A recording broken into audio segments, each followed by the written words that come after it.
네, 감사합니다. 우리 옆에 분들 같이 한번 인사하겠습니다. 사랑합니다. 네. 인사를 잘 하시네요. 인사를 안 하시고 바다만 먹는 분도 계세요. 네. 다시 한번 인사할 때 웃으면서 해야 됩니다. 너무 무서워요. 웃지 않으면은. 네. 웃으면서 이렇게 인사하겠습니다. 오늘따라 어려 보이십니다. 네. 확인하지 마시고 교회는 믿음으로 고백하는 곳입니다. 어려 보이십니다 하다가 쓰시면 안 되겠죠. 네, 여러분들 그 근처에 앉은 분들이 여러분들을 되게 사랑하는 분들이에요. 그리고 여러분들 편애하고 되게 좋아하는 분들이거든요. 우리 마음을 담아서 진실되게 인사하겠습니다. 밥 좀 사주세요. 네. 바쁘면 돈으로 주세요. 네. 자꾸 사달라 그래야 됩니다. 네. 우리 반주하시는 분 뒤에 분 이렇게 인사를 열심히 하시는데 사주실 거죠? 네네. 뒤에 분이 너무 기뻐하세요. 이분은 교회 우리 장로님하고 목사님도 한 번씩 사주셔야 될 것 같아요. 네. 밥을 되게 좋아하시는 것 같아요. 네. 행복해 하시고. 찬양할 땐 그렇게 행복하지 않으신 것 같은데, 밥 얘기하니까 굉장히 행복해 하시고, 좋습니다. 네. 제가 어디 계시죠? 우리 지정호, 네, 사님하고 이렇게, 타고 오면서 이야기를 들었는데, 영신교회가 참 아름다운 곳이더라고요. 네. 아멘 나왔습니다. 다른 분들은 아멘이 없네요. 네. 영신교회가 너무 아름다운 곳이고, 우리 목사님하고도 조금 이렇게 차를 마시면서 이야기를 나눴는데, 이 교회는 헌신 예배를 드릴 필요가 없는 교회인 것 같아요. 너무 잘 헌신을 하고 계신 것 같아요. 그렇죠? 네, 축도하고 마치겠습니다. 이렇게 잘하고 있는데 뭘 더 잘하라고. 저는 교회가 그 동대구역 내리면 바로 근처에 있는 줄 알았는데, 우리 김효진 목사님한테 속았어요. 멀리 이렇게 떨어진지 몰랐는데, 제가 사실 주일날은 잘 제가 움직이지 않는데, 김효진 목사님하고 같이 이제 사역했던 추억도 있고 하니까 목사님이 오라고, 무조건 오면 된다고, 그래서 왔는데, 보통 제가 그 교회 가면 욕을 좀 많이 하거든요. 교회에 가면 욕을 많이 해요. 왜냐하면 교회에서 우리 다음 세대들을 사랑하는 마음이나 교회를 사랑하는 마음들이 거의 없거든요. 요즘 사람들은. 근데 영신교회 이야기를 잠깐 들었지만 참 아름다운 교회다. 네, 이런 그 느낌이 오면서 여러분들을 보니까 다 성숙하시고 너무 좋으신 것 같아요. 그리고 다 아름다우시고, 네, 코로나가 끝나도 마스크는 벗지 마세요. 지금이 훨씬 더 좋아요. 더 가릴 수 있으면 이렇게 히잡이라고 있죠? 무슬림들. 그런 것도 좀 여자분들, 남자분들 하고 오세요. 그래서 눈도 좀 가리고 다 가려서 좀 신령하게, 네네, 그렇게 하시면 좋을 것 같아요. 네. 제가 한국교회를 여러 군데 이렇게 다니면서 이야기 나누는 게 뭐냐면, 사실은 이제 제가 저는 이렇게 좋은 교회가 만약에 청빙했다면 저는 바로 왔을 것 같아요. 그래서 저도 이제 대구 동신교회에 있을 때 청빙도 받아봤고, 또 서울에 이제 큰 교회 가자마자 2주 되니까 이렇게 단독 청빙이 들어오더라고요. 그리고 나서 또 큰 교회에서 청빙이 들어왔는데, 저는 이제 청빙을 가지 않고 개척을 했어요. 그러니까 왜 저는 개척을 했냐면, 제가 개척을 안 했다면 오늘 여기 이 시간에 아마 못 왔을 거예요. 예를 들어서 50명 있는 교회, 100명 있는 교회라도 제가 만약에 청빙을 받았다면 아마 이 자리는 못 왔을 것 같아요. 그래서 저한테 하나님이 주신 비전은 뭐냐면, 이렇게 교회를 찾아가서 혹은 젊은이들을 깨워야 되는, 목회자들을 깨워야 되는 곳에 제가 갈 수 있도록 저는 개척을 선택을 했거든요. 그래서 제가 메시지를 나누는데, 한국교회 제가 주고 싶은 메시지는 뭐냐면, 우리가 지금까지는 뭔가 좀 잘못 걸어왔다라는 거예요. 예. 우리 히타를 좀 줄여줄 수 있으면은 줄여줄 수 있을까요? 네, 저만 열받나요? 예. 한국교회가 예전엔 안 그랬는데 어느덧 한국교회가 이렇게 부흥하게 되면서 어떤 걸 놓치기 시작했냐면 우리가 수평 선교를 너무 많이 한 거예요. 수평 선교란 게 뭐냐면 선교지와 어떤 다른 곳을 너무 많이 잘 도왔어요. 근데 이게 항상 기업에는 성공의 요인이 패배의 요인이 되는 거예요. 한국교회도 너무 수평으로 많이 주다 보니까 우리가 관심 갖지 못한 게 뭐냐면 수직 선교를 못했던 거예요. 그러니까 교회를 가보면 권사님들이나 장로님들의 자녀분들이 자기 교회를 안 나오는 경우가 굉장히 많아요.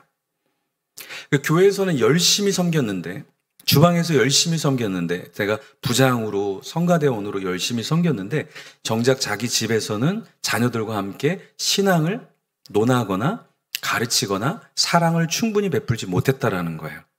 그래서 지금 한국이 코로나가 터지면서 가장 어떤 층이 교회에서 사라지기 시작했냐면 30대와 40대가 사라져버린 거예요.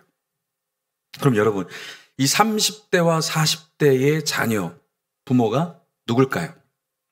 교회의 중직들이에요. 교회 중직들이 교회 일을 너무 열심히 하다 보니까 실제로는 자기 가정의 수직 선교를 하지 못했다라는 거죠. 그래서 유대인들은 이렇게 얘기해요. 유대인들은 남의 집 자식을 가리키지 않는다. 이게 무슨 말일까요? 그들이 뭐 유치원을 안 만든다, 학교를 안 만든다, 뭐 남의 집 아이가 넘어지면 안 도와준다, 이런 말일까요? 그 말이 아니라 내 집의 자녀의 신앙은 내가 책임진다. 다른 집 아이의 신앙을 가리키는 것보다 나는 내 가정의 신앙 전수의 책임을 내가 진다라는 말이에요. 그래서 유대인들은 사실은 IQ가, 한국 사람의 평균 IQ가 106이에요. 유대인들은 95밖에 안 돼요. 근데 왜 유대인들이 하버드에 많이 갈까요? 정치, 경제, 사회의 그 요직을 유대인들이 왜 차지하고 있을까? 유대인들은 어떤 면에서 다를까? 이 부모의 철저한 신앙교육. 네. 그러면서 깊은 사고를 하는 사람으로 커간다라는 거예요. 근데 우리는 단순히 지식만 배우도록 한다고요. 학원 가, 과외 받아, 그리고 좋은 직장 가. 그런데 다 표면적이에요. 깊은 신앙의 뿌리가 없는 거예요. 그죠? 그러니까 마구마구 흔들리는 거죠.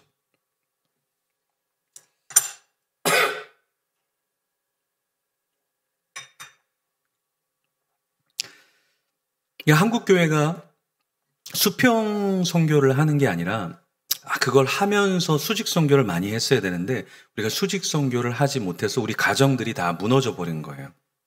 그래서 코로나 때 시간이 많이 주어졌잖아요. 시간이 많이 주어지니까 가정에서 행복해야 될 것 같잖아요. 근데 가정에서 더 불편한 거예요.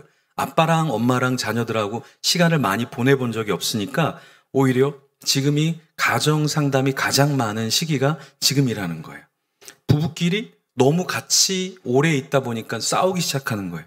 부모와 자녀가 한 공간에서 오랫동안 있어 보지 않았는데 어색하기 시작한 거예요. 근데 이게 교회 안에서는 우리가 역시 교회 안에서는 어떻게 되냐면 여지껏 우리가 일만 하다가 다른 것만 하다가 교회 상황이 다 드러나기 시작한 거예요. 코로나 터지니까 제일 먼저 누가 안 나와요? 젊은이들이 안 나와요. 영아부, 모든 교회의 영아부가 사라지고 있어요. 왜 영아부가 사라질까요? 그들이 우리 중직, 요직의 자녀들이거든요. 그럼 예전에는 부모님들이 야, 너 교회 나와야지. 교회 안 나오면 용돈 없어. 교회 안 나오면 너 가만두지 않을 거야. 막 이렇게 했거든요. 근데 지금은 그 자녀들이 부모님한테 지금 코로나니까, 오미크론이니까 가지 마세요. 부모님들이 그 얘기를 들어요. 그리고 자기네도 안 나와요. 그래서 지금 교회에는 젊은이들이 다 사라지고 있어요. 거기다가 유아부, 유치부, 유년부 이 아이들이 가장 교회에서 지금 부모들이 안 나오니까 못 나오고 있는 거예요. 그래서 이 신앙은 대물림이에요. 우리 할아버지의 신앙이 굉장히 건강하면 그 자녀 그리고 손주의 신앙까지 굉장히 건강한데 우리가 예전에 놓친 것들이 있다라는 거예요. 그러면서 지금 한국 교회가 굉장히 어려워졌죠. 그래서 저는 코로나가 오기 전에 이렇게 많이 외쳤어요. 우리 한국 교회는 앞으로 5년, 7년이 굉장히 위기다. 근데 코로나가 딱 터지니까 5년, 7년, 10년이 문제가 아니라 그 현상이 그냥 바로 드러나 버린 거예요. 어떻게 드러나 버렸어요? 안 나오잖아요. 근데 한 집이 이렇게 엘리베이터에서 타면서 부부끼리 얘기를 하는 거예요. 뭐라고 얘기하냐면, 이번에 명절에 부모님 댁에 가야 되는데, 안 되겠어. 이번에 못 가겠어. 근데 그래도 감사하게 제주도 예약은 다 잘 됐네. 이게 뭐냐면, 여러분, 맛집에 가보세요. 맛집에 가면 사람들이 넘쳐나요. 커피숍 가보십시오. 사람들이 넘쳐나요. 근데 먹지도 않고 마시지도 않는 이 교회 예배당은 혐오시설이 돼버렸어요. 근데 이게 혐오시설이 된 게 아니라 그들의 믿음이 드러나기 시작했다라는 거예요. 그러니까 신앙이라는 건 뭐냐면 신앙이라는 것은 내가 리스크를 갖고 위험을 갖고 거기서 헌신하는 거죠. 근데 어느덧 신앙이 액세서리가 돼버리니까 교회에서 혹시 내가 코로나 걸리면 어떡해? 내가 혹시 다른 사람들이 너 왜 교회 갔어? 그 말 한마디 안 들으려고 자기가 선방 알아서 교회 안 나와요. 예전에는 우리가 신앙생활 할 때 어땠습니까? 핍박을 받으면서 교회를 나왔잖아요.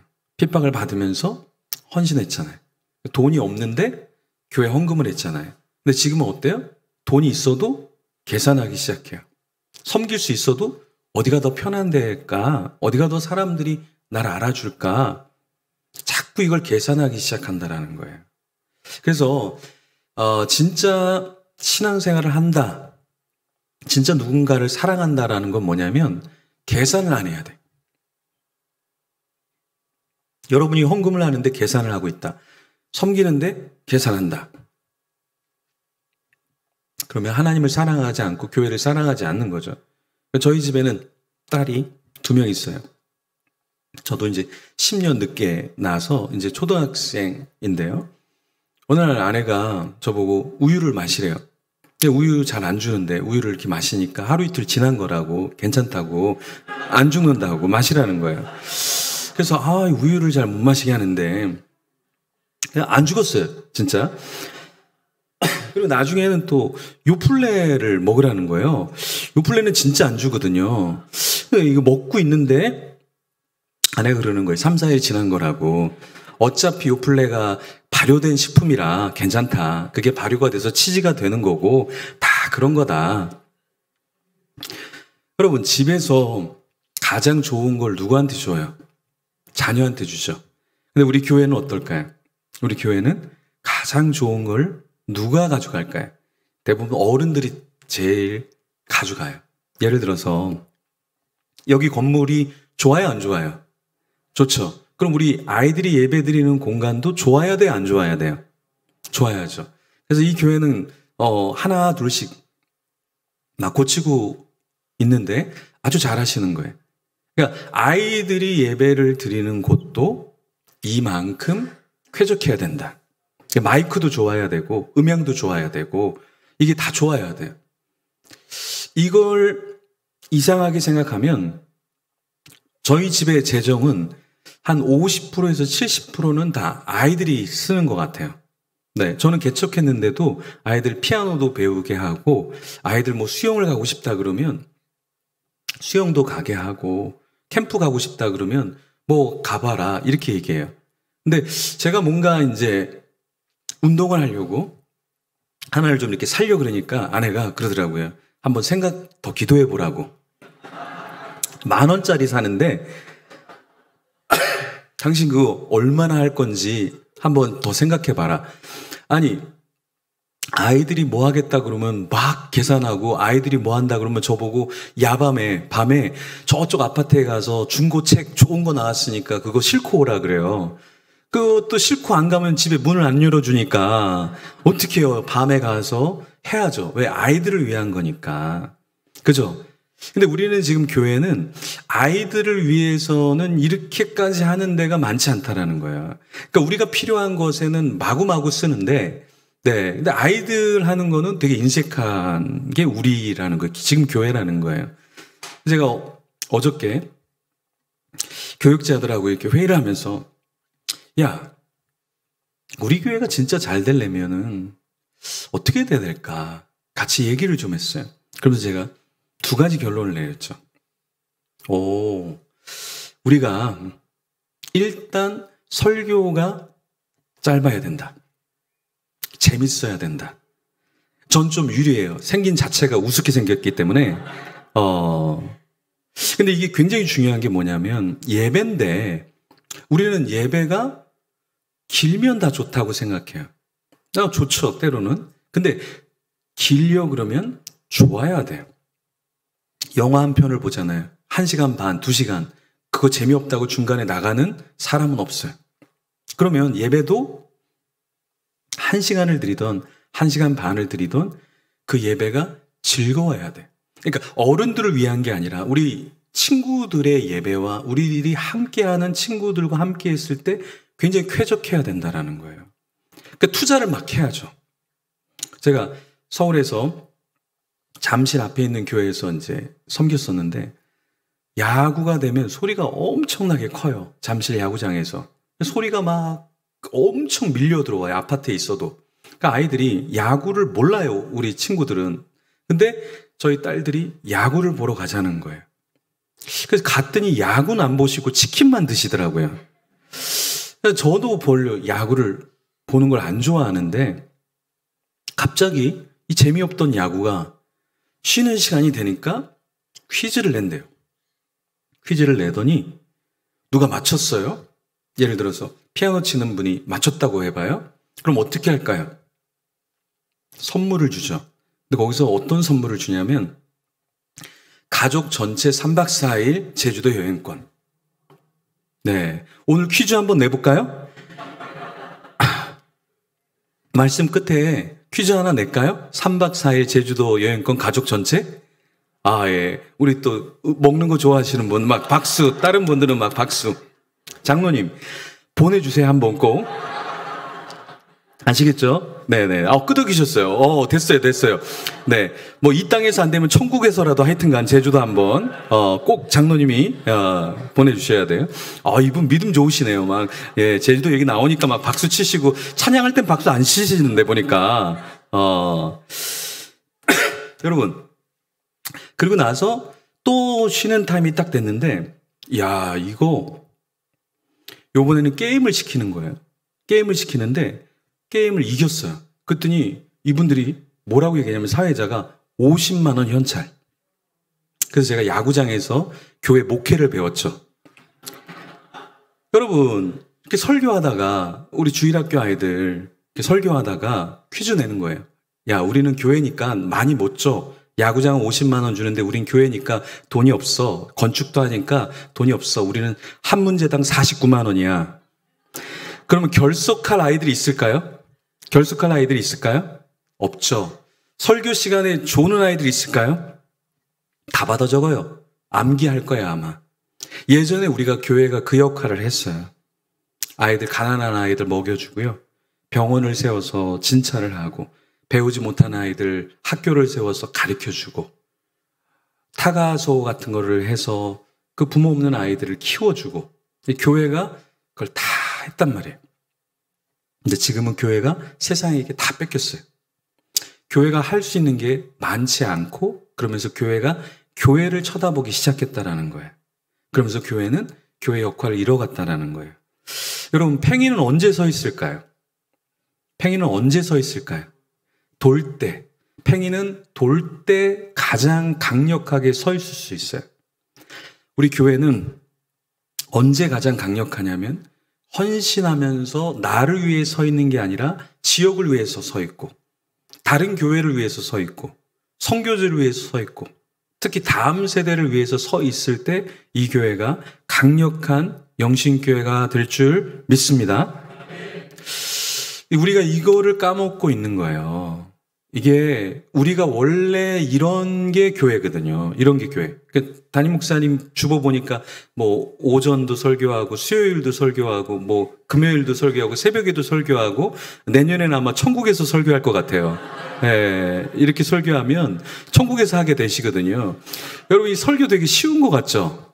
쉬운 것 같아요? 그런 분은 여기서 한번 3번만 설교해 보세요. 바로 불교로 전향하거나 교회를 내가 그만두거나. 이 설교 쉬운 게 아니에요, 여러분. 근데 왜 목사님이 혼자서 다 이걸 감당할까요? 그만큼 사랑하기 때문에 그런 거죠. 성도들을 사랑하는 마음이 있기 때문에 가능한 거거든요. 근데 우리 교회도 마찬가지 이런 정신이 좀 필요하다. 어떤 정신이 필요하냐면 내 걸 계산하지 않는 거예요. 네. 제가 대구 동신교회에 잠깐 있었거든요. 한 10년 정도 잠깐 있었어요. 네.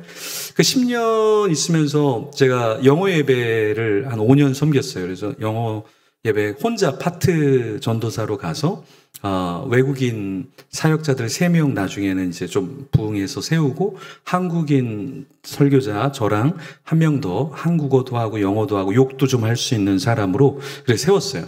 그래서 영어 유치부, 영어 유년부, 영어 청소년부, 영어 소년부, 어른 영어 예배까지, 장년, 청년 영어 예배까지 5개 부서를 세웠어요. 그래서 외국인 사역자 3명에 한국인 사역자 2명 이렇게 세웠어요. 그래서 한 600명 정도 이제 부흥을 할 때였어요.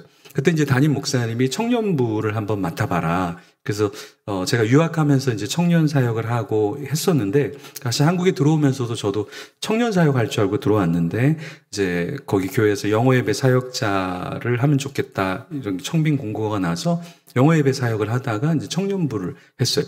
그때 이제 새벽에 4시 반에 일어나서 하루 종일 일부 새벽 예배 어른들 하는 거 하고 청년 새벽 예배 따로 만들어서 하고 예배 끝나면은 이제 양육을 저는 새벽에 7시 새벽 예배 끝나면 7시.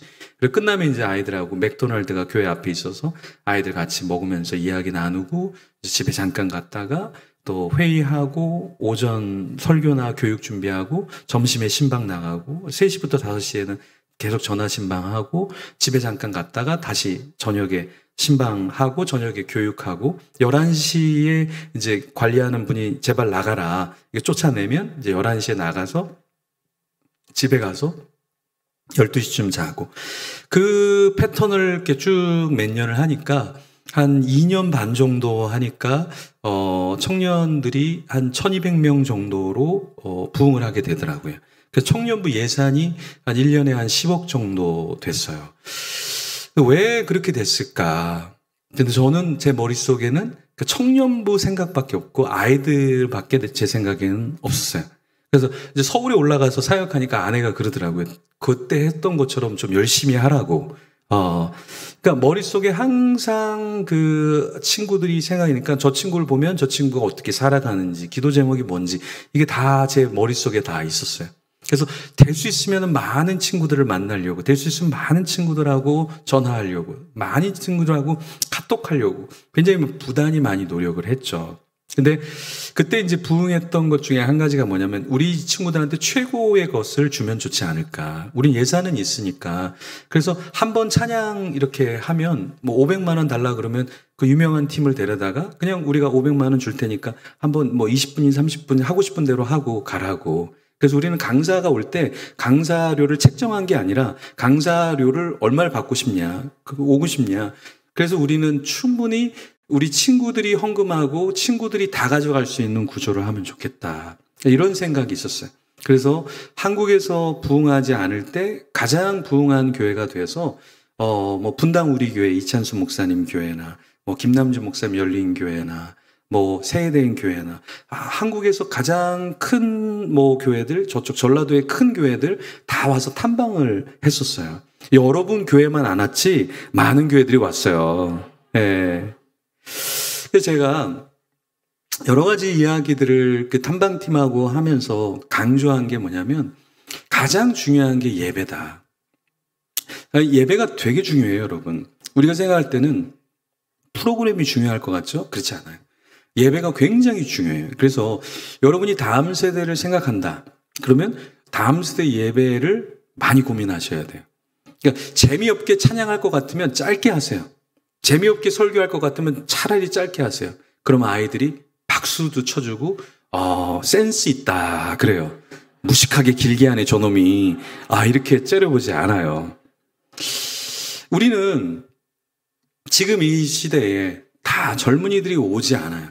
근데 이 교회가 너무 좋은 게 젊은이들이 오면 되게 좋아하는 이런 딱 구조가 되어 있어요. 그죠? 네. 나중에 의자만 좀 더 젊은이들이 좋아하는 걸로, 이거는 장례식의 장의자로, 장의사들이 많이 쓰는 그런 의자 같은데, 더 젊은 감각으로, 더 젊은 것으로 해야 된다. 왜냐, 여러분들, 요즘 젊은이들이요, 가는 곳에 가면 디자인을 너무 잘해놔요. 커피숍도 너무 잘해놔요. 그러면 아이들이 뭐 하는 줄 아세요? 막 사진 찍어요. 그리고 말하지 않아도 인스타라는 게 있어요. 거기다 막 올려요. 페북이라는 게 있어요. 거기다 막 올려요. 유튜브라는 게 있어요. 거기다 막 올려요. 올리라고 얘기 안 했는데도 막 올려요. 근데 요즘 아이들은 교회 부모님이 오라 그러면 뭐라 그래요? 차라리 나를 부활절 주간에 십자가에 못 박아라. 나를 그냥 차라리 못 박아라. 왜요? 너무 전통적이야. 너무 꽉 막혔어. 예배 자체가 숨쉬기가 너무 힘들어요. 그래서 우리 예배가 굉장히 중요하다. 예배를 잘 디자인해야 된다. 어저께 제가 나눈 얘기예요. 또 한 가지. 우리가 아직 작은 개척교회인데 우리가 어떻게 다른 교회보다 더 좋은 교회가 될 수 있을까? 한 가지는 간식이다. 우리 같은 교회는 아직 건물도 없고 아무것도 없는 이런 교회에는 아이들이 재미없는 교회, 일단 설교부터 고치고, 두 번째는 아이들에게 무조건 간식을 줘야 된다. 왜냐하면 여러분, 아이들은 10년이 지났을 때, 20년이 지났을 때 설교자의 메시지를 기억하는 게 아니라 설교자가 어떤 사랑을 줬는가, 그걸 기억해요. 우리도 여기 교회 남아있지만 여러분, 왜 여기 교회에 있습니까? 누군가 날 위해 기도해 준 분, 누가 날 위해서 교회를 데려와 주신 분, 누군가 교회 왔을 때 나를 안아주고 선물해 주고 사랑해 주신 분, 그 사랑이 녹아져서 오늘 내가 여기 있는 거거든요. 그렇죠? 그래서 여러분들이 이 다음 세대들에게 내가 10원짜리 사탕이라도 우리 교회 아이들한테는 무조건 매주 내가 10원짜리 사탕 하나라도 준다. 그러면은 1년 안에 다음 세대 100명이 넘어갑니다. 네. 우리 여기 앞에 우리 다음 세대 어르신 와 계신데, 네네, 우리 어르신, 네네. 아우, 귀엽게 생겼어요. 네, 볼이 또덩또덩, 아우, 너무 귀여워요. 제 어릴 때 모습 보는 것 같아요. 나중에 이렇게 돼요. 지금 많이 즐기세요. 네. 아유, 웃는 것도 귀여워요. 네네. 삼겹살 한 3인분은 가볍게 먹을 것 같아요. 네. 네, 우리, 이 친구가 뭘 좋아하는지 전 잘 모르겠어요. 근데 예를 들어 이 친구가 뭘 좋아한다. 그러면 교회에서 어떻게 하면 좋을까요? 주면 되죠. 근데 큰 걸 주지 않아도 작은 것만 주어도 다음 세대들은 그걸 알아요. 그래서 제주도에서 중국인 지도자들 세미나를 하는데, 그래서 강의를 하고 질문을 해요. 어떤 목사님이, 목사님, 우리 교회에 아이가 나한테 제대로 인사를 안 합니다. 담임 목사님인데 그 아이가 인사를 잘 안 한대요. 그래서 제가 물어봤죠. 목사님, 그 아이한테 밥 한 번 사줘봤냐고. 안 사줘봤대요. 밥부터 사라고. 장로님들이 이런 분들이 있어요. 우리 젊은 애들이 요즘 나를 보고 인사를 안 한다고. 권사님들이 이런 분이 있어요. 요즘 애들이 나를 보고 인사를 안 한다고. 근데 여러분, 아이들은 고기를 한 번 사주면 그들의 생명책에서 여러분의 이름을 지우질 않아요. 야야야, 저 권사님 있지? 믿음은 정말 없는데 사랑은 끝내줘. 저 장로님 있지? 기도 진짜 못하거든. 너무 길어. 맨날 뭐 태초부터 시작해갖고 막 요한계시록까지 왔다 갔다 하시는 분인데, 근데 저분이 우리 아이스크림을 사줬잖아. 이 아이들은요, 그걸 잊지를 않아요. 네. 나중에 이 어르신한테 한번 물어보세요. 이 어르신한테 물어보세요. 이 앞에 계신 이 근엄한 어르신한테 물어보세요. 네. 선물 좋아해요? 좋아한대요. 해봐요. 예? 예수님 좋아하세요? 그러면 아니요. 이랬을 텐데 선물 좋아하세요? 예. 바로 대답하잖아요. 다음 세대는 솔직해요. 그래서 제가 대구에 성교회 예배 기도 모임이 있을 때 제가 그랬어요. 다음 주에는 여기 성교회 정도 오는 친구들은 1,000원씩 10,000원씩 용돈을 좀 줘라. 그 다음 주에 용돈을 줬을까요? 안 줬을까요? 줬어요. 그 친구들이 기뻐했을까요? 안 기뻐했을까요? 기뻐하죠. 그렇죠. 그러니까 우리는 큰 걸 주지 않더라도 다음 세대에게 과자 한 봉지는 주자. 그게 저희 품는 교회의 결정이에요. 매주 아이들한테 큰 건 아니다. 우리가 뭐 대단히 큰 교회도 아니지만 작은 선물, 과하지 않은 작은 선물을 꾸준히 아이들에게 주면 아이들은 교회 와서 메시지를 기억하는 게 아니라 교회가 나를 사랑해주고 있어. 이걸 기억하고 있다라는 거예요. 그래서 저는 같이 예배드리는 분들한테 이렇게 좀 부탁을 해요. 교회에서 가장 기본적인 선물 하나를 준비를 하겠다. 하지만 여러분이 혹시 생일을 맞이하거나 혹시 결혼 기념일을 맞이하거나 혹시 이혼 기념일을 맞이하거나 하게 되면 작은 거라도 다음 세대를 위해서 선물을 해라. 근데 참 귀하게 어떤 분은 과일을 가져오고 어떤 분은 빵을 가져오고 어떤 분은 떡을 가져오고 그래요. 근데 이게 교회예요. 이게 교회. 교회는 교회로서의 기본적인 다음 세대를 생각하는 걸 생각을 해야 되고 교회만 이걸 하는 것이 아니라 우리도 나의 지갑을 열어야 된다는 거예요. 루터가 이런 얘기를 했다 그러죠. 지갑이 열리지 않은 것은 진정한 회개를 한 것이 아니다. 이런 얘기. 무슨 말일까요? 물질이 있는 곳에 마음이 있다라는 거예요. 그러니까 신앙은 결국에 물질이 있어야 돼. 그러니까 저도 유학가 갖고 유학 가니까 학비가 왜 이렇게 비싸요? 집값이요. 집값이 방 하나 쓰는데 100만 원이에요. 방 하나 쓰는데. 그리고 차는 우리 보통 1년에 한 번 보험료 내잖아요. 거기는 매달 보험료를 1년에 한 번 내는 게 아니라 매달 내야 돼요. 그 가격을. 왜 이렇게 비싸요? 그러면서 제가 계산하기 시작했죠. 나는 요번 달은 마이너스야. 마이너스가 안 된 거예요. 그 다음 달에 난 무조건 마이너스가 안 된 거예요. 그 다음 달에 무조건 마이너스예요. 마이너스가 안 된 거예요. 그러면서 제가 하나를 깨우친 거예요. 그게 뭔지 아세요? 하나님을 내 뱅크 어카운트, 은행 계좌에 넣는 것을 까먹었구나. 하나님을 내 인생에서 나를 도와주시는 분을 까먹은 거예요. 그러면서 제가 하게 된 게 뭐냐면 유학생활 힘들거든요. 직장생활 하는 것도 아니잖아요. 근데 제가 그 주부터 뭘 결심했냐면 매주 30불씩, 그러니까 우리나라 돈으로 그 당시 36,000원을 매주 감사헌금을 했어요. 근데 제가 유학 5년 동안 공부하면서 한 번도 굶어본 적이 없어요. 이렇게 볼살을 뽀동뽀동 찌우면서 한국에 돌아왔어요. 참 신기하죠? 계산할 때는 난 요번 달에는 마이너스야. 근데 그 다음 달에 되면 아닌 거예요. 근데 제가 매주 감사헌금을 하는데 지금은 이제 5만 원씩 10만 원씩 매주 감사헌금을 해요. 근데 참 놀라운 건 뭐냐면 개척을 하고 그렇게 헌금을 하는데도 한 번도 굶어본 적이 없는 거예요. 염려하지 않고 여기까지 온 거예요. 그래서 사람들이 그래요. 뭐 개척해갖고 뭐 먹고 사냐. 근데 김효진 목사님이 저 만나면서 다 그러시더라고요. 얼굴에 살쪘네요. 그러더라고요. 저분은 얼굴에 살이 더 빠졌어요. 근데 보니까 제가 기도를 많이 하도록 하겠습니다. 여러분, 우리가 다음 세대를 사랑한다는 것은 예배를 디자인하는 게 필요하고 또 하나는 뭐냐면 그들에게 사랑을 줘야 된다. 그래서 항상 우리는 영적인 거를 주려고 너무 추상적으로 너무 어렵게 가요. 그게 영적인 게 아니라 영적인 것은 지극히 자연스럽고 지극히 이 사람들이 편한 것도 하나님이 사랑하시는 거예요. 원하시는 거죠. 이 다음 세대들이 교회 오고 싶어 이런 이야기가 있어야지. 그렇죠? 예. 교회 오고 싶어. 교회가 좋아. 이런 말이 나와야지. 너 교회 갈래? 숙제할래? 숙제할래? 이렇게 나오면 안 되잖아요. 그죠? 그래서 우리가 다음 세대를 충분히 축복을 해줘야 된다. 그래서 여러분 교회 같이 이렇게 건강한 교회들은 이제 코로나 끝나면 수련회를 대구에서 해야 될까요? 우리 중등부 수련회 정도는 제주도 가서 해야 될까요? 제주도 가야죠. 제주도 가야죠.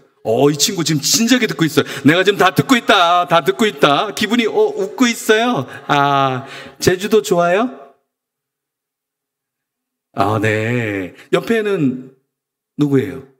누나. 쌍둥이인 줄 알았어요. 둘 다 귀여워요. 볼이 똥똥하고 너무 귀여워요. 누나도 좋대요. 근데 왜 제주도를 가냐면 상징이에요, 상징. 무슨 상징이냐면 우리는 다음 세대를 축복하는 교회예요. 근데 지금은 다들 다음 세대 거를 줄여서 성가대에 뭘 더 줄까? 뭘 좀 줄여서 우리가 뭘 더 어른들을 위해서 뭘 할까? 항상 우리 교회는 어른들 중심이었는데 이제 이걸 축을 바꿔야 돼요. 그래서 다음 세대가 정말 축복받을 수 있는 그런 거를 디자인을 해야 된다는 거예요. 왜냐하면 여러분 유럽의 교회가 지금 기독교 인구가 2%, 많은 데가 3% 정도라고 해요. 그럼 여러분 유럽의 교회가 100년 전에도 2%, 3%였을 것 같아요? 아니면 그때는 20%, 30%였을 것 같아요? 네, 100년 전에는 우리나라보다 훨씬 기독교 인구가 많았어요. 근데 왜 갑자기 기독교 인구가 2%, 3%를 줄었느냐? 그때 이 유럽의 기독교의 인구가 T자형이었어요, T자형. T자형이 뭐냐면, T, 그러면 이렇게 길잖아요. 50대, 60대, 70대는 너무 두꺼운 거예요. 길게. 근데 여기에 30대, 20대, 10대는 I형.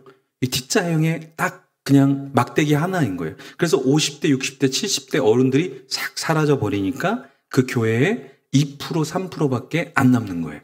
예를 들어 마찬가지예요. 지금 여기 예배에 옛날에 우리가 오후 예배 때도 우리 청소년들, 청년들, 주일학교 때도 저희는 오후 예배 막 참석했잖아요. 그죠? 근데 지금 만약에 여기서 50대, 60대, 70대를 딱 빼봐요. 그럼 이 교회의 앞으로의 10년, 20년의 모습이 딱 그려지는 거예요. 그래서 우리는 어른들 50대, 60대, 70대 위주로 맞추는 게 아니라 지금부터 지금 10대 아이들이, 지금 20대 아이들이, 지금 유년부 아이들이 어떻게 우리가 축복을 해줘야 이 친구들이 이 교회를 자기의 교회로 생각하고 기둥이 될까? 교회는 다 기둥이 있어요. 근데 한국 교회는 기둥 만들려면 돈 많이 들어가거든요. 그러니까 어떻게 해요? 기둥을 자꾸 빼내는 거죠. 그렇죠? 광주에서 아파트를 건축하다가 무너져 버렸죠. 그 왜 그랬을까요? 자재를 아끼려고 하다 보니까 어떻게 돼요? 무너져 버렸죠. 지금 한국 교회가 그런 거예요. 그러니까 이 친구들이 지금 교회의 기둥인데 이 친구들한테 엄청나게 쏟아부어야 돼요. 그럼 이 친구들이 뭐라고 생각하냐면 이 교회가 내 교회구나. 근데 대부분 다음 세대들은 교회에 오면 서자 취급을 받아요. 이 아버지를 아버지라 부를 수 없는 것처럼 이 교회가 내 교회인가 의문점을 갖게 된다는 거예요. 그게 아니라 이 교회는 다른 어떤 것보다 나에게 사랑을 많이 주는 교회야. 그래서 이 교회에 내가 주인이 되고 싶어. 그래서 이 사랑을 받았던 내가 다음 세대에게 똑같은 사랑을 전해줄 거야. 그랬을 때 이 친구가 10년, 20년, 30년이 지났을 때 밑에 있는 아이한테 야, 옛날에 그 목사님이 와갖고 나보고 막 귀엽다 그러고 어른들이 뭐 준다고 하더니 진짜 주더라. 그래서 너 먹어야 돼. 저는 왜 먹어야 됩니까? 내가 그때 사랑을 받았거든. 내가 그때 축복을 받았거든. 그때 그 밥 좋아하고, 여행 좋아하는 집사님이 나한테 와서 아이스크림도 사주시고 귀엽다 그랬거든. 하하, 내가 귀엽지. 막 이러면서 그 다음 세대를 내가 축복을 받아봐야 축복을 할 줄 안다는 거예요. 삼겹살도 많이 먹어본 사람이 고기를 잘 먹잖아요. 마찬가지예요. 다음 세대도 그걸 많이 받아보면 나도 너무 받으니까 미안한 거예요. 그러니까 미안하니까 어떻게 할까요? 베풀기 시작한다라는 거죠. 근데 한국엔 이게 성구조가 지금 안 돼 있어요. 그래서 자꾸 다음 세대를 투자 개념으로 생각해. 우리가 1,000만 원 투자했는데, 우리가 500 투자했는데 뭘 가져왔습니까? 그렇게 우리는 투자 개념으로 누가 그렇게 생각해요? 자녀를 키우면서 분유, 내가 이거 분유값으로 300만 원을 너한테 썼다. 그리고 유치원비, 학교 다니면서 그 자재비, 내가 그거 지금 2,700만 원 썼는데 넌 지금 소용이 없네? 너는 집을 나가거라. 이렇게 하지 않잖아요. 우리는 절대 계산하지 않는다고. 자녀를 향해서 누구도 부모는 계산하지 않아요. 내 허리가 휘어도 내 눈이 어떻게 돼도 내 눈을 빼서라도 내 자녀가 눈이 안 좋다면 주고 싶은 게 부모잖아요. 그러면 우리 교회가 다음 세대를 살린다고 했을 때 일단 중요한 것은 무엇이냐? 이 다음 세대를 향한 이 두 가지. 예배에 대한 생각들을 참 많이 해야 되고, 다음 세대 어떻게 축복할까라는 것을 우리는 생각을 해야 된다라는 거예요. 그리고 또 한 가지 이제 우리가 생각할 게 뭐냐면 이 시대를 읽는 눈이 우리에게 좀 필요하다. 우리가. 왜냐하면 이 다음 세대를 읽어내지 못하면 결국 우리 방식대로 다음 세대들을 대하니까 다음 세대들은 잘해준다고 하는데 그게 불편한 거예요. 무슨 말인지 아세요? 예를 들어 다음 주에 오면 여러분들이 선물을 주잖아요. 근데 대부분 전통적인 방식은 이래요. 문자를 하나 보내더라도 길어요. 그래서 성삼위 하나님이 지난주에 나에게 영감을 주셔서 내가 너무 널 사랑하는데 이런 마음으로 너에게 선물을 준비했는데 이 선물을 통해서 네가 우리나라의 기둥이 되고 교회의 기둥이 되고 가정의 기둥이 되고 그래서 너무 길어요. 그러면 다음 세대는 그걸 좋아하는 게 아니라 문자, 카톡, 수신 차단. 바로 해요. 너무 길어요. 너무 길어. 그러니까 우리 방식은 길어야 된다고 생각하는데 우리 이 친구들의 방식은 짧아야 돼. 심플해야 돼. 그래서 이렇게 얘기해야지. 옛다 선물 끝 이렇게 돼야지. 내가 선물을 준비하려고 어디서부터 준비를 했고 이걸 위해서 어떻게 했고 그러면 선물 가져가세요. 차단 이렇게 된다고요. 그래서 요즘 아이들이 하는 말이 있죠. 꽃을 주면서 오다 주었어. 그게 뭐예요? 이 준비한 건 아닌데 선물은 주면서 신경 쓰는 척 안 쓰는 척 하면서 그냥 편하게 주는 거예요. 근데 그걸 부담스럽게 막 포장을 엄청나게 하면서 담임 목사님에게 나오십시오. 증정식을 하겠습니다. 그러면서 한 명씩 나오십시오. 뭐 사진 찍고 이러면 다음 세대들이 절대 여기는 안 한다는 거죠. 그게 뭐예요? 우리의 그 문화의 이 흐름을 읽어서 이 친구들은 부담스러워하면 싫어해요. 그러니까 어떻게 해야 돼요? 그냥 이렇게 가면서 보지 않는 척 하면서 한 100만 원 주면서 너무 적다 하고 가면 되는 거예요. 그거를 뭐 주면서 내가 널 위해서 기도하고 있고 너의 기도 제목 100가지를 적어야 된다. 내가 이렇게 많이 해주는데 그러면 부담스러워진다는 거예요. 왜냐하면 이게 시대가 흘러가고 있는데 이 시대의 흐름이 예전의 전통 방법을 가지고서 그냥 우리가 살아가면 됐어요. 근데 이 시대의 흐름이 너무 빨라졌기 때문에 지금의 어르신들과 지금 젊은이들이 소통하는 게 굉장히 어려워졌다라는 거예요. 왜 그러냐면 1차 산업혁명이 1784년에 일어나요. 그때 증기기관으로 일어난 이 1차 산업혁명이 2차 산업혁명으로 가는데 약 100여 년 정도가 걸려요. 그래서 1870년에 2차 산업혁명이 전화기가 만들어지면서 만들어지게 되죠. 그 다음에 또 3차가 약 100여 년 정도가 걸려서 1990년대에 이런 노트북이 컴퓨터가 대중화 퍼지기 시작하면서 3차 정보화 시대가 열리기 시작하죠. 그럼 우리가 요즘에 말하는 4차 산업혁명은 사실은 2000년대 그리고 활발한 건 2010년부터 AI, 메타버스, 4차 혁명, 인공지능 이런 것들이 시작되기 시작한 거예요. 그런데 1차와 2차와 3차는 가는데 100여 년 정도가 걸렸어요. 근데 3차에서 4차 가는 데는 10년밖에 걸리지 않은 거예요. 그리고 나서 2000년대 이후는 5년, 3년 안에 모든 것들이 다 바뀌고 있는 거예요. 그래서 예전에는 부장님이 야, 내가 여기서 30년 일했는데 내가 전해주는 것만 넌 배우면 바로 너는 성공이야. 이런 시절이 있었어요. 근데 지금은 요즘 부장님들은요, 직장 가면 맨날 혼나요. 이거 가르쳐주면서 부장님 이거 핸드폰 가르쳐야 되는데 지금 몇 번 설명하는 거예요.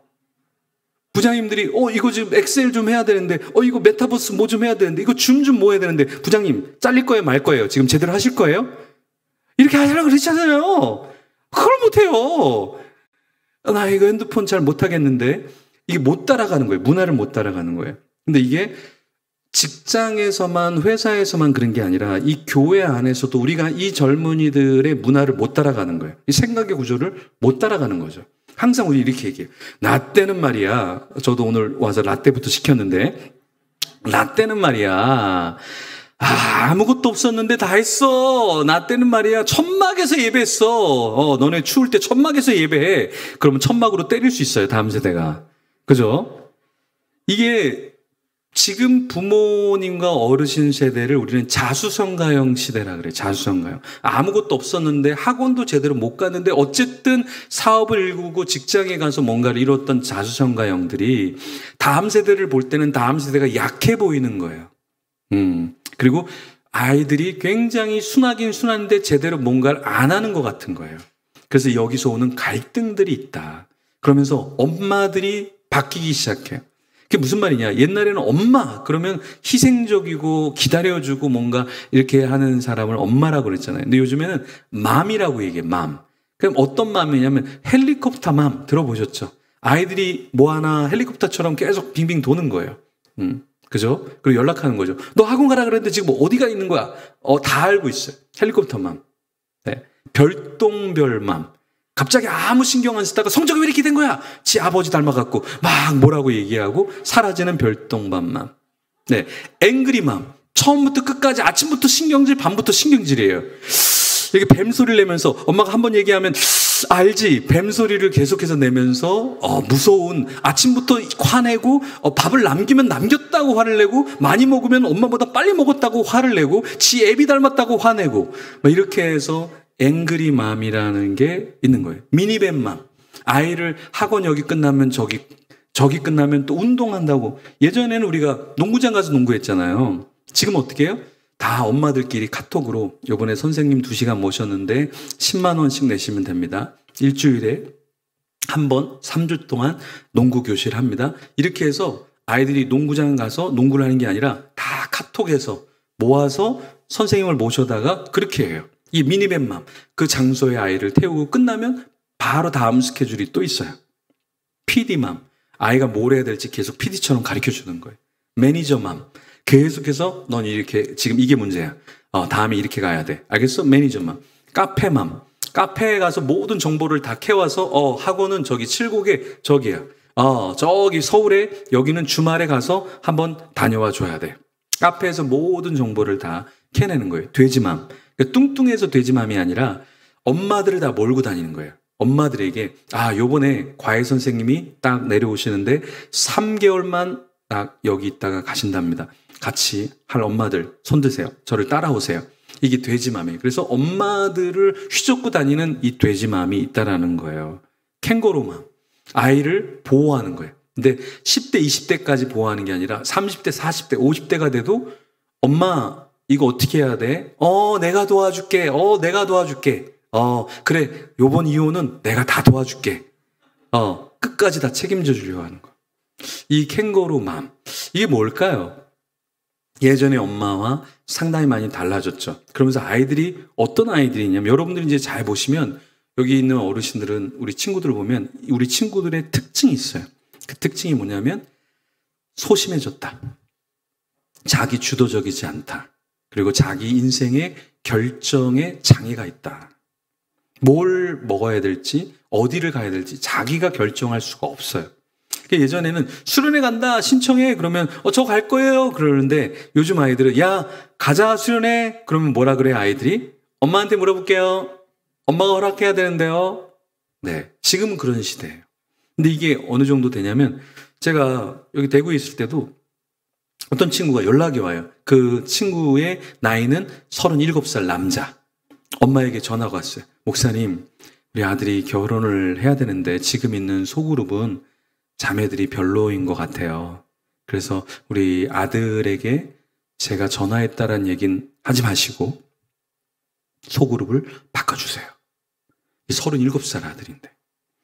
근데 이런 게 굉장히 전화가 많이 와요. 예전에는 자기가 목사님 저 이번에는 소그룹을 좀 바꿔주십시오. 이렇게 왔다면 지금은 자기가 전화를 못해요. 부모님들이에요. 서울에 갔는데 교회가 강남권 송파시에 있으니까 너무 공부를 잘하는 친구들이 많아요. 실제로 공부를 잘해요. 그래서 제 설교를 듣고 은혜를 받았대 한 친구가. 그래서 겸손하게 살기로 했대요. 그러냐. 그래서 부모님한테 그럼 어떻게 살기로 했대요? 그러니까 자기가 아이비리그, 미국의 아이비리그 좋은 대학이죠. 거기에서 다 붙었는데 거기서 치대 그냥 가기로 했다고 겸손하게 살려고. 예. 무슨 말인지 모르시죠, 여러분? 예. 한국으로 따지면은 자기가 겸손하게 살기로 했다고. 이렇게 뭐 서울대, 뭐 포항공대, 뭐 정말 좋은데 붙었는데 그 중에서 그냥 서울치대 갈게요. 이렇게 결정했어요. 이런 거 공부를 엄청 잘하니까. 근데 그 친구들을 잘 보니까 우울증 약을 먹는 친구들, 중독에 빠져 있는 친구들, 부모랑 관계가 깨진 친구들 너무 많아요. 너무 많아. 근데 이 친구들의 특징이 뭐냐면 자기 결정을 자기가 못하더라는 거예요.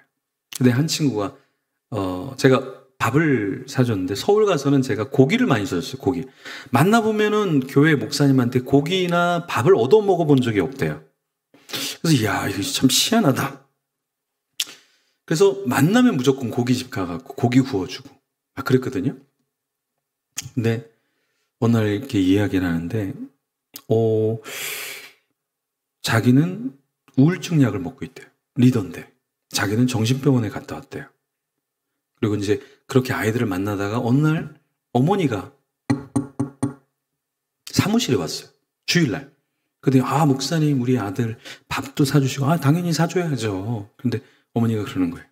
그 아들이 40살인데 비전 트립 가려고 했다가 포기하고 신청할까 하다 포기하고 그래서 신청 기간이 끝나버린 거예요.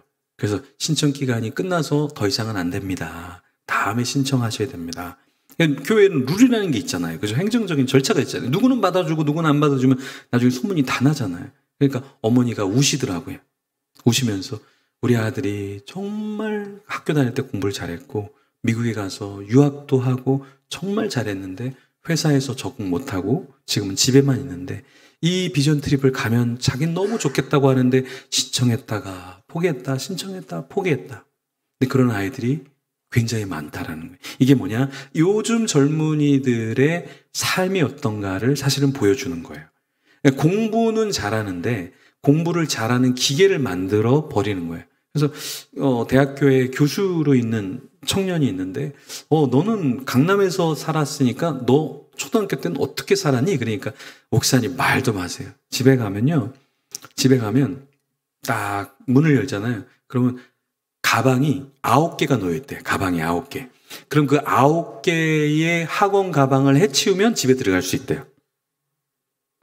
그게 벌써 지금부터 20년 전이니까 지금 강남은 지금 어떻겠어요? 예전에 20년 전에 지금도 우리 아이들 학원 많이 보내잖아요. 네, 더 보내려고 하고 더 잘하려고 하죠. 근데 우리가 놓치는 게 뭐냐? 이런 시대 속에 아이들이 살아가고 있거든요.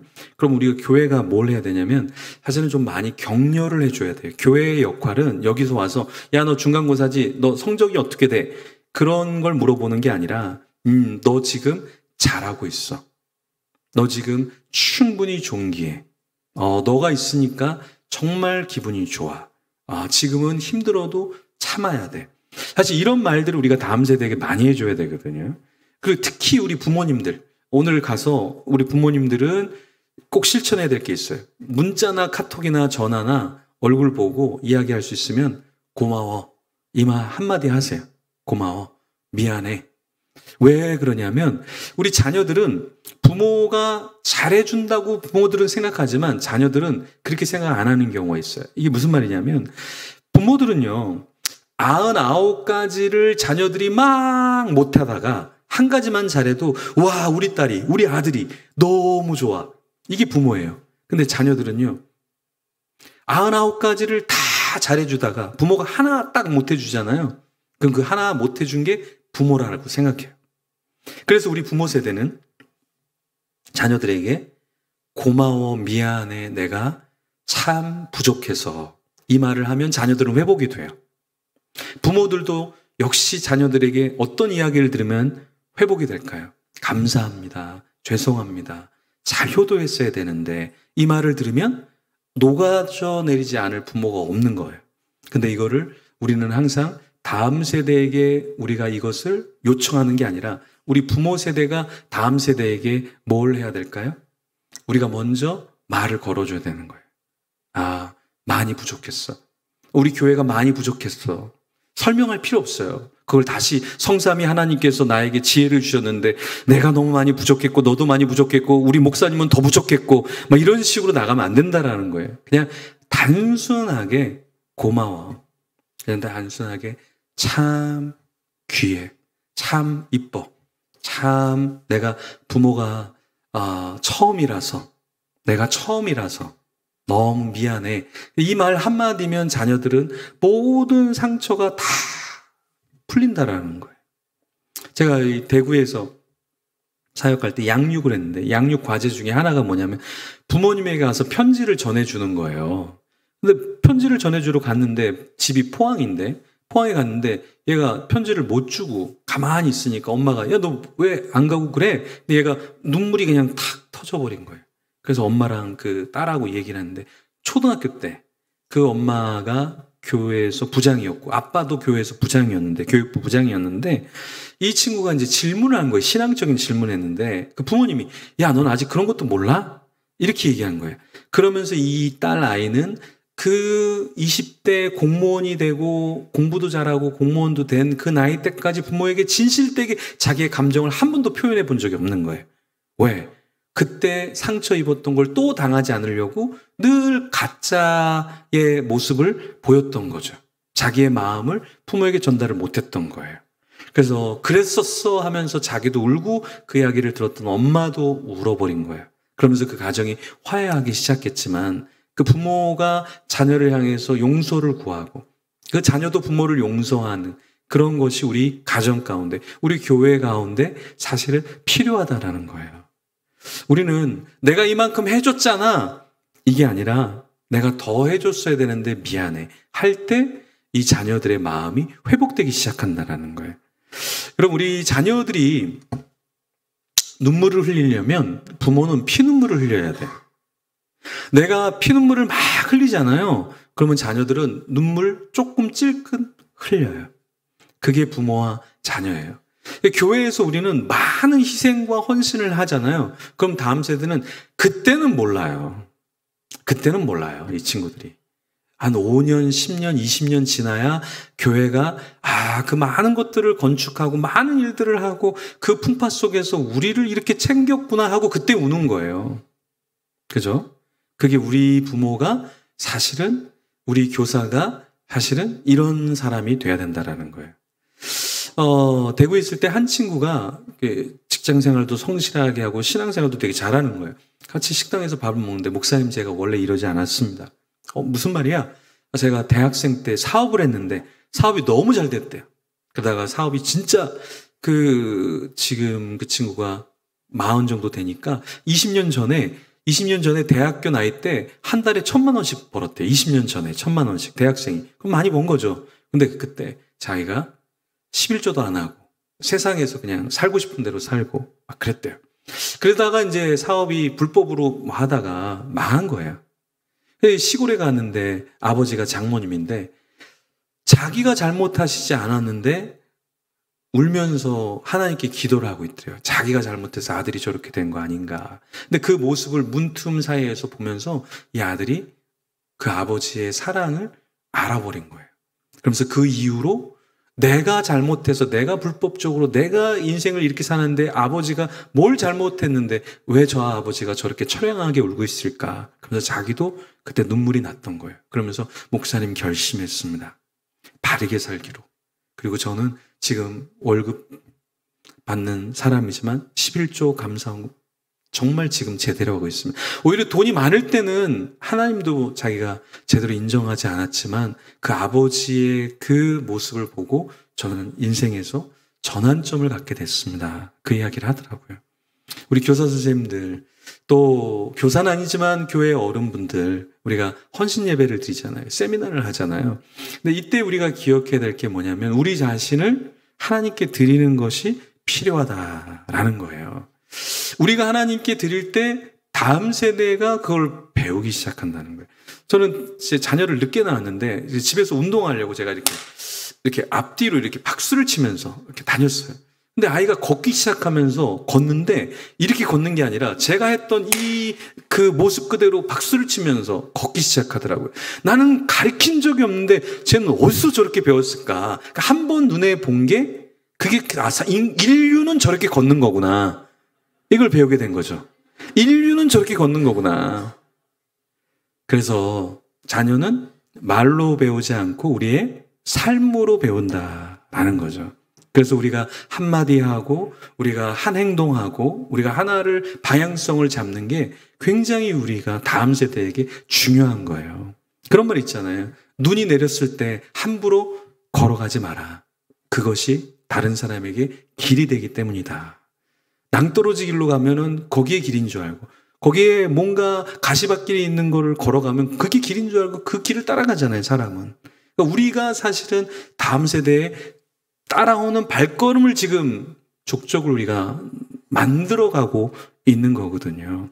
그렇기 때문에 우리가 다음 세대에게 축복하면 이 친구들은 이렇게 축복하는 거구나. 우리가 재미있게 행복하게 기쁘게 예배드리면 저런 거구나.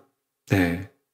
그리고 이런 예배를 드릴 때는 사탕 하나 말고 사탕 이렇게 하나라도 준비를 해야 돼. 그래서 어르신들은 좀 안 받아들이지만 이렇게 다음 세대들 오면 얼마나 힘들겠어요. 지금 저 인간이 오늘따라서 왜 저렇게 길게 설교를 하냐.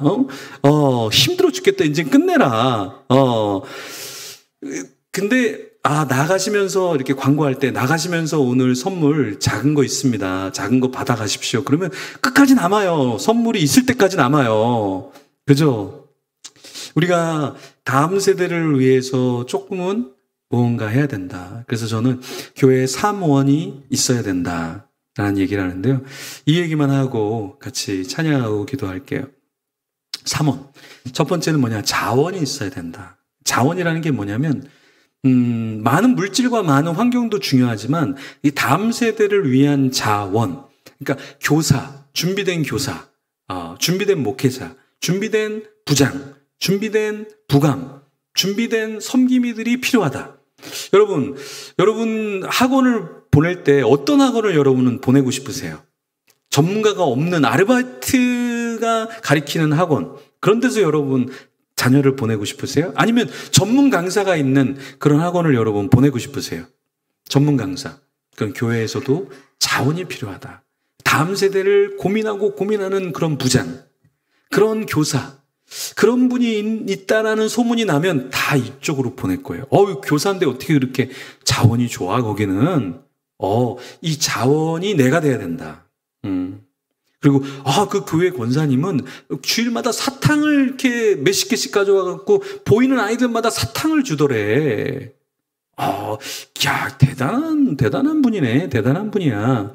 그래서 첫 번째는 가장 중요한 게 자원이 필요하다. 자원. 네. 그래서 회사들마다 괜찮은 인물이 있으면 막 데려가려고 그래요. 괜찮은 게 있으면 같이 하려고 그래요. 왜요? 이 자원이 주는 축복이 있거든요. 두 번째는 무엇이냐면 후원이 필요하다. 후원. 경제적으로 좀 지원하는 게 필요해요. 예를 들어서 우리 친구들이 크리스마스 때 준비한다. 예산이 얼마입니까? 100만 원. 야, 50으로 하자. 50으로 퉁치자. 그러면 안 된다는 거예요. 야, 너네 100만 원이야? 그럼 100만 원 한번 써봐. 그리고 부족하면 이야기해봐. 우리가 좀 어떻게 개인적으로라도 모아볼게. 이런 교회랑 100만 원 우리 크리스마스 다 하고 준비합니다. 100만 원이 필요합니다. 그런데 야, 견적 다시 한번 뽑아봐. 꼭 그렇게 해야 되는지 한 3박 4일 금식하고 와봐. 이 후원에 인색하면 이 다음 세대도 인색해요. 그래서 이런 인색함을 경험한 다음 세대들이 100명이 대학생이 되고 직장이 되면 우리 한국 교회가 지금 평균이 70명이 교회를 떠나고 있어요. 100명을 키워도 교회 안에 70명이 다음 세대가 사라지고 있어요. 그래서 중고등학교 아이들의 복음화율은 2%밖에 안 된다 그래요. 2%. 지금 한국 교회가 2%. 근데 코로나 터졌으니까 1% 정도 될 것 같아요. 그리고 또 대학생들의 복음화율이 우리가 3.75, 3% 이렇게 얘기하거든요. 100명 중에 한 3명 정도. 근데 코로나 터지고는 더 지금 못 모이기 때문에 1%, 2% 이렇게 이야기할 거예요. 이런 상황 가운데서 우리가 후원을 아낀다. 안 되죠. 세 번째 우리가 어떤 원을 갖고 있어야 되냐면 지원이에요, 지원.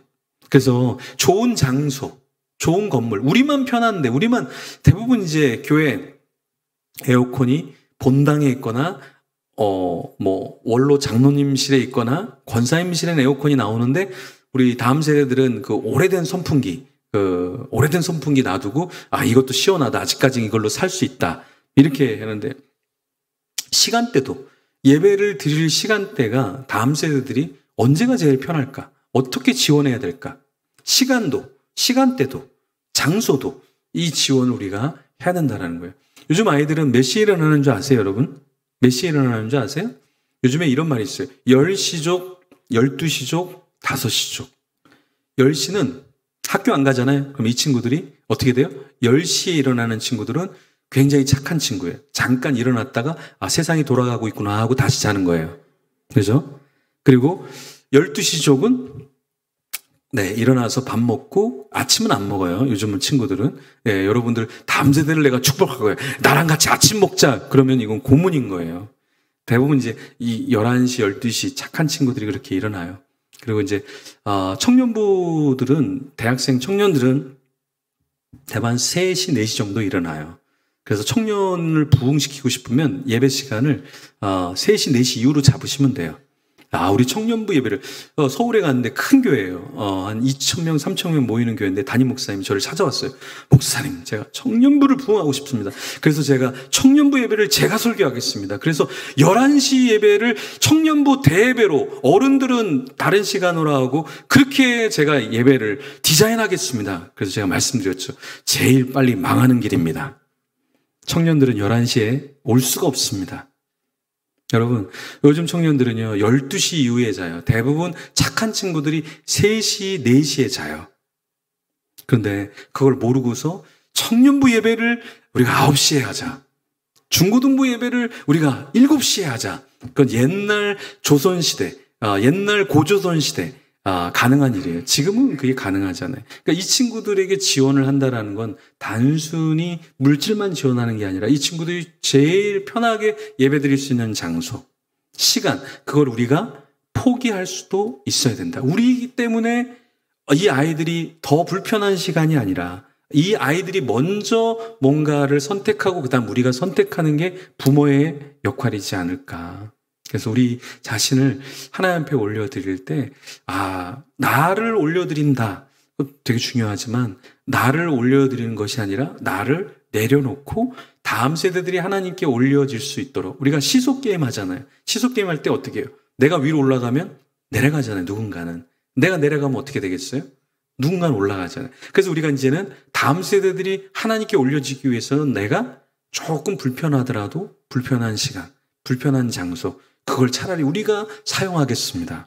이런 고백이 있는 여러분이 되기를 간절히 축원합니다. 그래서 지금 한국교회는 가파르게 쇠퇴를 코로나 시대에 경험하고 있어요. 근데 이제 코로나 때 여러분들이 이렇게 많은 분들이 나와서 이 오후 시간에 예배한다는 건 사실 기적이에요. 그리고 여기에 다음 세대에 온 친구들은 다 제정신이 아니거나 아니면은 이거 끝나고 한 100만 원씩 용돈을 준다고 엄마가 했거나 둘 중에 한 가지예요. 이 시간에 나오는 친구들은 제정신이 아니에요. 그리고 또 부모님과 함께 예배드린다라는 거는 제정신이 아닌 굉장히 귀한 친구들이에요. 그러니까 이 친구들에게 여러분들이 정말 많은 축복들을 해주어야 돼요. 그런 축복을 감당하는 여러분이 되기를 소망합니다.